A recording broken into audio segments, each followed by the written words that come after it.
Hello everyone, আসসালামু আলাইকুম। বাসায় ফ্রিজে পড়ে থাকা মাত্র 4 পিস মাংস দিয়ে বাসার সবার জন্যই মুখরোচক একটা খাবার তৈরি করব। তাহলে চলুন দেখে নিই কীভাবে। আমি এই 4 পিস মাংসকে একটু কেটে দিয়েছি। এটাকে আমি হলুদ গুঁড়ো, মরিচ গুঁড়ো আর একটু আদা বাটা, রসুন বাটা আর লবণ দিয়ে এটা ভালোভাবে সিদ্ধ করে নিব। ও আচ্ছা, এর মাঝে আমি 2 পিস আদাও দিয়ে দিয়েছিলাম আর 2টা কাঁচামরিচ দিয়েছিলাম জাস্ট ফ্লেভারের জন্য।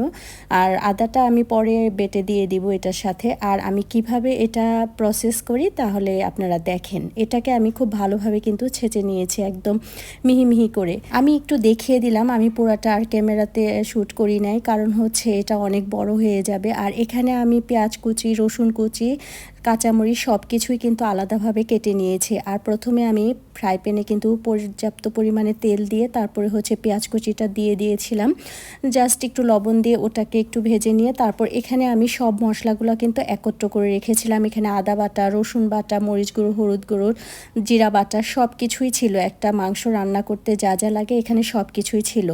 আর এই মশলাটা কিন্তু আমি খুব ভালোভাবে কষিয়ে নেব।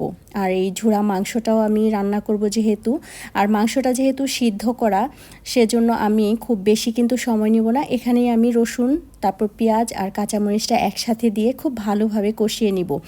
এভাবে বাসায় যদি আপনারা মাংস রান্না করেন, দেখা যায় যে অনেক সময় অল্প একটু মাংস থেকে বেঁচে গেল, আমরা কিন্তু এভাবে রান্না করতেই পারি।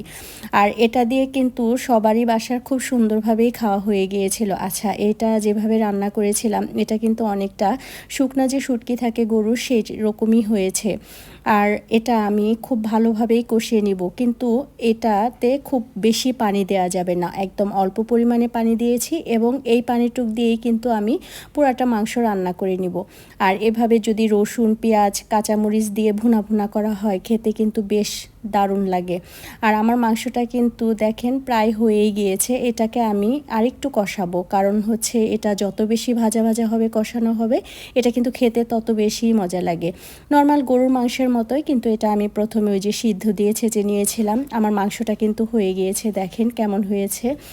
আর এভাবে যদি মাংস রান্না করা হয়, মাংস খেতে কিন্তু সাদা ভাত, পোলাও বা পরোটার সাথে খেতেও কিন্তু বেশ মজা লাগে। দেখেন এখানে আমার মাংসটা জাস্ট মাখো মাখো টাইপের মাংসটা হয়েছে। এভাবে কিন্তু বাসায় যে কোনো সময় অল্প মাংস থাকলে আপনারাও কিন্তু করে নিতে পারেন। আমি মাঝে মাঝে এভাবে করি, কারণ আমার কাছে এরকম ঝোড়া ঝোড়া করে মাংস রান্না করতে বেশ ভালোই লাগে।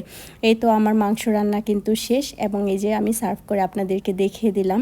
এভাবে অল্প মাংস দিয়ে কিন্তু মাংস রান্না করলে বেশ মজাই লাগে। আর এই মাংসটা কিন্তু একদম কোনো ঝোল থাকবে না, একদম মাখা মাখা টাইপের হবে।